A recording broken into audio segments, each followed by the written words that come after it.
Bueno, estoy esta mañana con dos queridísimas personas quienes han escrito un libro conjuntamente, que son Jacobo Dayan. Jacobo, buenos días. Buenos días, Carmen, y gracias por el espacio. Antes que otra cosa suceda, me dices que le quieres mandar un mensaje, o que yo se lo mandé a don Óscar Olivares Carrillo.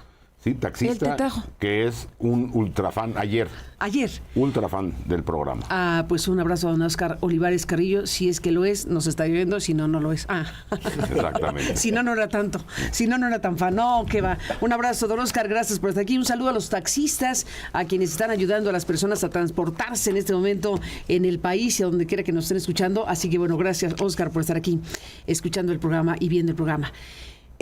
Jacobo Dayan, bienvenido al programa y damos la bienvenida a esta mesa a un muy querido amigo, Javier Sicilia. Javier Sicilia, que junto contigo han escrito en Taurus, Crisis o Apocalipsis, el mal en nuestro tiempo. Javier Sicilia, no empieza la entrevista y ya te están llamando. Perdón, Buenos días. Buen día, Carmen, muchas gracias. Perdón, discúlpame, se me olvidó no silenciar pasa nada, esta cosa. Javier, no pasa nada, Gracias. Javier.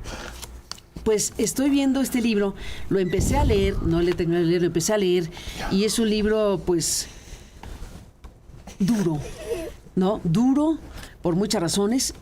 Crisis o Apocalipsis, el mal de nuestro tiempo, ya está circulando en Taurus. Déjenme compartir con el público esta contraportada, que dice, una conversación urgente sobre el valor de la memoria, la verdad y la justicia en un mundo en crisis.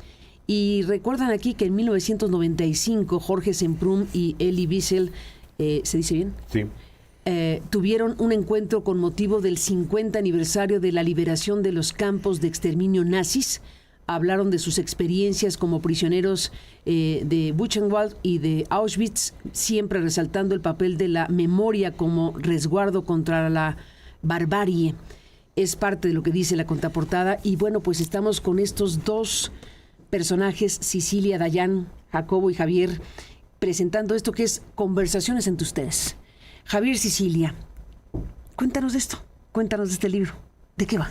Bueno, es el fruto de 14 años de diálogos, de alguna manera, entre Jacobo y yo. Desde el movimiento, el asesinato de mi hijo y el movimiento por la paz, pues se empezó a construir nuestra amistad, ¿no? Y justamente yo estaba muy entusiasmado con este libro, un libro de Jorge Semprún y de un diálogo de Semprún y de Elie Wiesel, cuando se cumplieron los 30 años de la liberación 50 años, perdón, 50. De la liberación de los campos de exterminio, ¿no? Y los juntaron, eran los sobrevivientes, digamos, y más conspicuos, más importantes, de los testigos de la tragedia de Auschwitz y de, bueno, lo que fue el nazismo. Y pues están hablando en el momento, y lo señala muy bien Jacobo, en el momento en que había una esperanza grande, no había caído el muro de Berlín, estaba de moda la canción de Scorpio, ¿no? The Wind of Change. Pensábamos que la democracia liberal había llegado para quedarse, sí, se habían acabado los totalitarismos, que los derechos humanos eran una realidad. Creímos que ya habíamos llegado al final de los tiempos y todo estaba Fukuyama todo... dijo el fin de la historia. Es correcto. El fin de la historia, etcétera, etcétera. Entonces ellos estaban preocupados por el destino, porque ellos sabían que esto se podía repetirse y se podía volver. O sea, esa es una de las condiciones de los testigos del Holocausto, ¿no? Hay que dar testimonio, hay que mantener la memoria, y el libro se llama Es imposible callar, el libro de Wiesel y de Semprún. Entonces yo se lo propuse a Andrés, le dije, oye, vamos a traducirlo. Andrés Ramírez, de la editorial, un abrazo, Andrés. Sí, le dije, Andrés, vamos a traducirlo. ¿A traducirlo? Sí, ya. Para publicarlo. Y me dijo, no, ¿por qué no a partir de esto te juntas con Jacobo Dayan y hablan de 30 años se le ocurrió a Andrés después, que ustedes se juntaran y conversaran. Qué buena idea de Andrés. Y entonces empezamos este diálogo, ¿no? Lo hicimos por Zoom, trabajo, ¿no? Y había que transcribir después, ordenar eso en escrito, y le mandaba yo, me tocaba a mí armarlo, y luego se lo mandaba a Jacobo, se afinaba. Fue un diálogo muy bonito en muchos niveles, ¿no? Y que viene de una larga historia. Y creo que estamos tocando pues temas fundamentales, ¿verdad? Y la crisis... Pues no solo están tocando temas fundamentales, están poniendo la disyuntiva. Estamos ante una crisis o el apocalipsis, ni más ni menos. A ver. Sí. ¿Y qué es esto? O sea, bueno, crisis sí es, pero ¿llega a ser apocalipsis o no? El teólogo Sicilia. ¿Qué dice el teólogo poeta Sicilia? ¿Tú eres el que dice que es apocalipsis? Yo digo que sí. ¿Y tú dices que es crisis? Es una... Pues yo de entrada crisis sin duda, ¿no? Bueno, crisis estamos de acuerdo, pero tanto como apocalipsis. A ver, poeta. Mi tesis un poco es decir, el apocalipsis, la teología escatológica, como le llaman, divide el apocalipsis en dos tiempos, el tiempo del fin y el final de los tiempos. El tiempo del fin es la crisis, de alguna manera, porque la crisis es un momento, es una oportunidad, ese es el sentido de crisis, es un momento que podemos decidir nuestro destino o decidir salir o hundirnos. O hundirnos. Pero hay la posibilidad de elegir o de incidir. Yo creo que llegamos a un momento que en eso disiente Jacobo, que es una crisis sin crisis, que no podemos salir de ella. ¿Que ya no hay salida para ti? Estamos atrapados como en un sistema, y el sistema gira y gira como en una espiral descendente. Esa es mi visión, digo, y eso es parte de la conversación y de la polémica, ¿no? Es decir, es un término no mío, es un término de uno de mis maestros, Jan Robert, discípulo y amigo de Iván Illich. Decía, es que llegamos a un momento en que no tenemos capacidad de... La crisis necesita una distancia para poder tomar una buena decisión. Y el sistema en el que estamos, no nomás el sistema informático, las redes, el sistema, la estructura misma es un sistema. Y no tenemos capacidad de distanciarnos para poder tomar una decisión. Entonces estamos atrapados en nuestra propia crisis. Pero bueno, Jacobo dice otra cosa. A ver, el libro, la conversación de Wiesel con Semprún, lo que hacía es alertar que esta esperanza de los 90 no era tal. Y 30 años exactamente después nos sentamos y retomamos esto en un momento en que el mundo está en crisis. Eso es evidente. Digo, todas y todos podemos decir de qué nivel es esta crisis, pero es evidente que el Estado está en crisis. Los populismos empiezan a estar por todos lados. La verdad misma está en crisis. El sistema multilateral, la ONU, los tribunales internacionales, no tienen ningún sentido en el mundo de hoy. Incluso el reconocimiento universal de los derechos humanos o de la dignidad humana, que esa era la gran apuesta después de la Segunda Guerra Mundial. ¿No tienen ningún sentido o no tienen vigencia? Tanto sentido. No tienen vigencia. ¿Ningún sentido tiene? No, sentido todo. Todo, pero alguna... Pero vigencia ninguna. Pues hay que ver lo que está pasando en Estados Unidos, digo, ya para no ir más lejos. Los llamados se pierden. Hoy los seres humanos gozan de derechos dependiendo de su adscripción identitaria. Si tú eres un inmigrante en los Estados Unidos, estás en problemas. Si tú eres un palestino en Medio Oriente, estás en problemas. Entonces, lo mismo ocurre, por ejemplo, con el Islam en Europa. Es decir, el mundo de hoy ya no hace un reconocimiento universal a la dignidad humana. Digo, en México no nos pueden garantizar ni el derecho a la vida.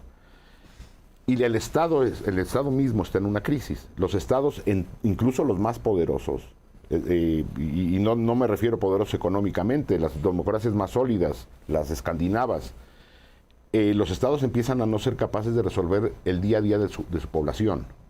El Estado está llegando a un momento de crisis. Hay que reinventar el Estado y la democracia está abiertamente en crisis. A eso es a lo que se le llama una crisis civilizatoria. Uh-huh. Evidentemente yo no comparto la visión escatológica de Javier del final de los tiempos. Creo que la humanidad ha pasado por otros momentos similares. Digo, podemos recordar, la anterior a esta es la Segunda Guerra Mundial y antes de esa pues tenemos el siglo XVIII con la Revolución Francesa y la independencia de Estados Unidos, la Ilustración, y así nos podemos ir para atrás.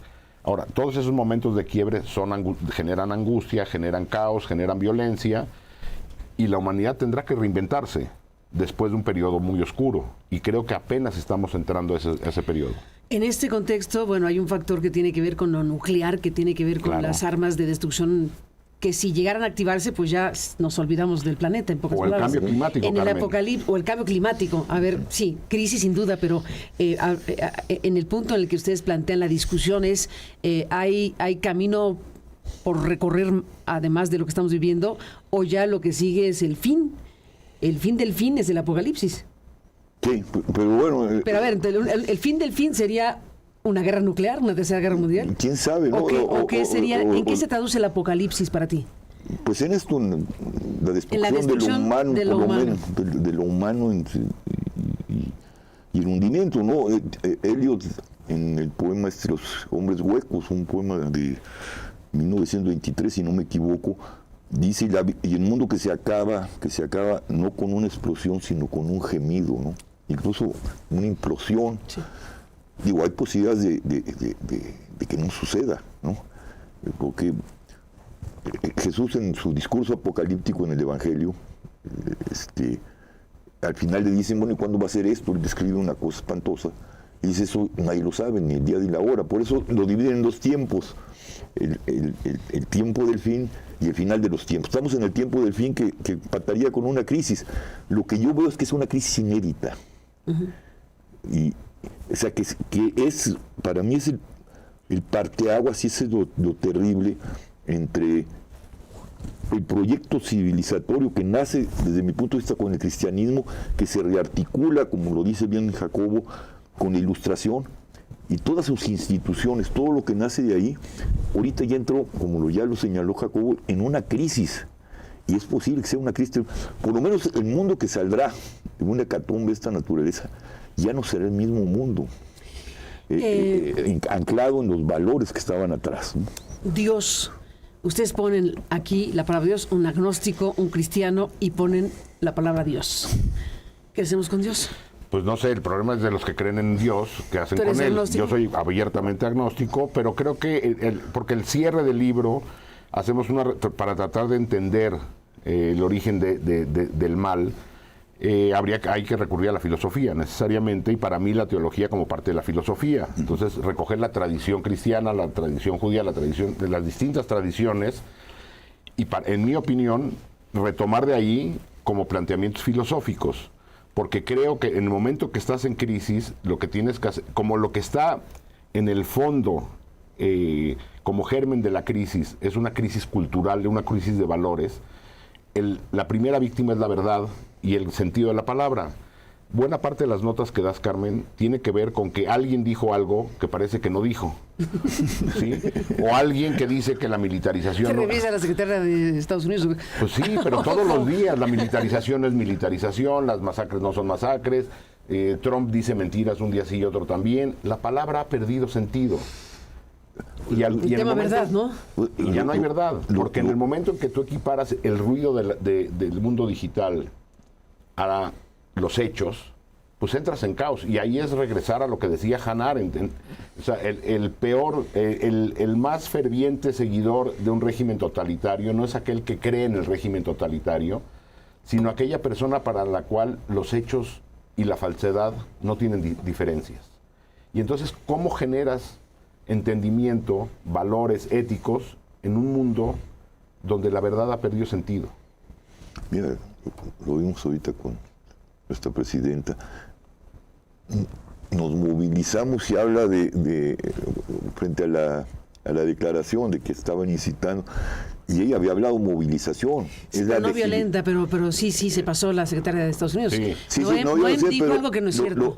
Y ella llamaba a movilizarse por el impuesto a las remesas. Sí, lo que yo quiero señalar simplemente que Claudia, siendo una mujer que trabaja, que vivió las movilizaciones estudiantiles, reduzca la palabra movilización a un asunto de los diputados o los senadores que fueron allá, ¿no? Es decir, son esas sutilezas que van degradando el lenguaje y ya no sabemos dónde colocarlo.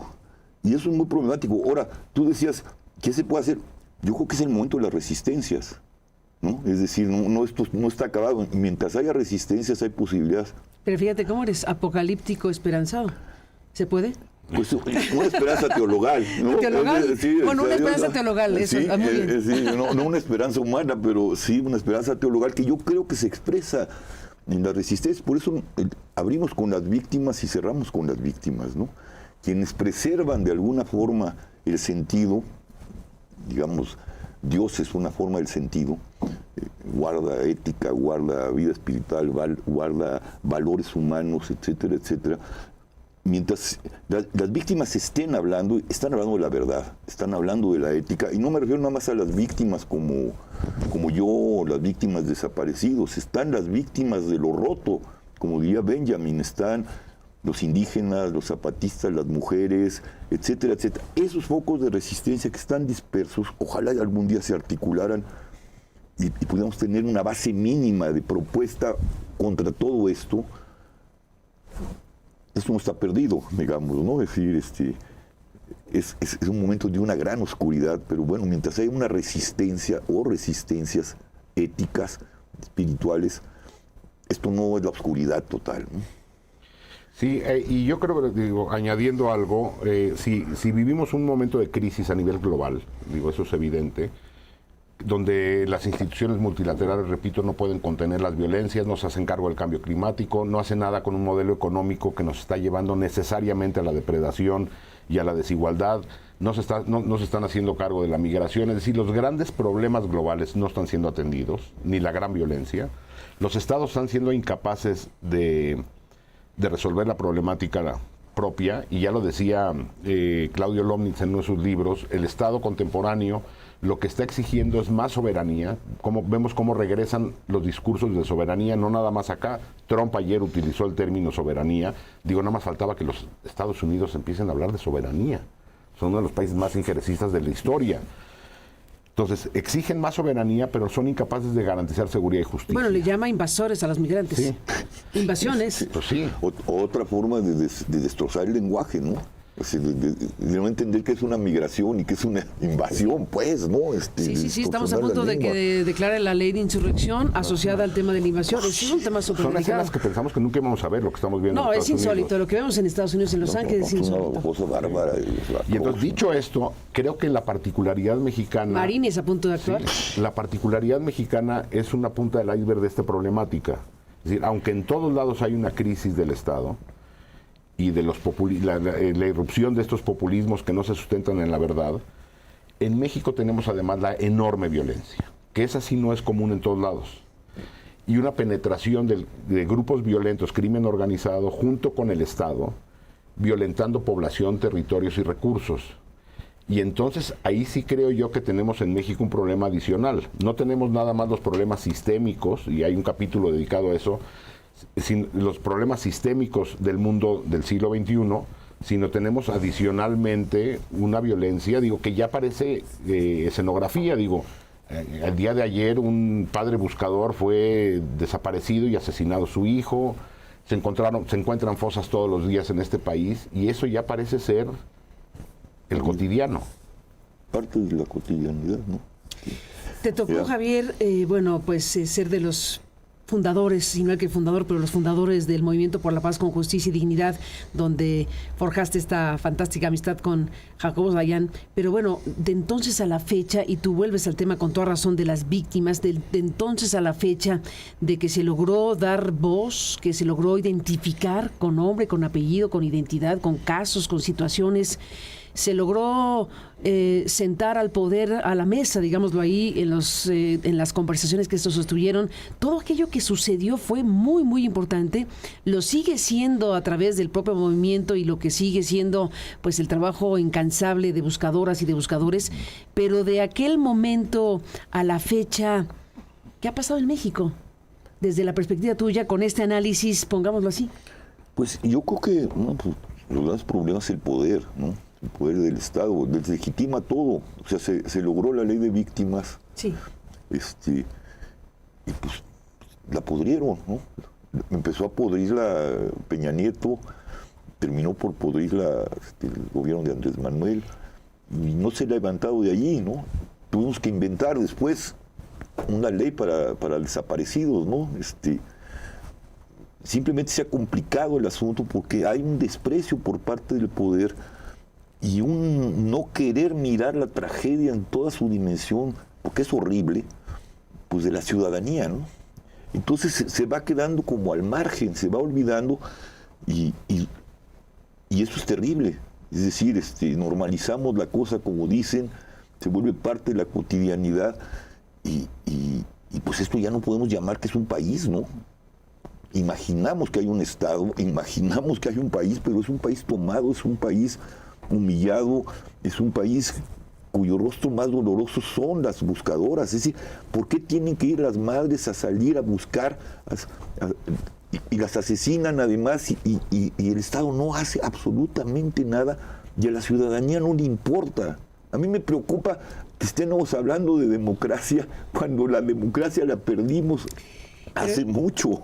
Pero fíjense, estamos aquí hablando de estos temas y conecto lo que dijiste de que ya las instituciones, las organizaciones multilaterales y la ONU y los organismos ya no sirven. Bueno, sirven o no, en algún punto, desde luego que hay que reivindicar su existencia, porque hablando del tema de desapariciones en México, que es un tema brutal, que es impresionante que podamos seguir caminando con estos números de desapariciones en México. Tenemos un comité de expertos que han venido a México, que estuvieron discutiendo, escuchando, viendo, investigando como expertos el tema de las desapariciones, que tomaron la decisión de activar el artículo 34, si no me equivoco, de la convención correspondiente en la materia, y eso no significa otra cosa más que pedirle al Estado mexicano que informe.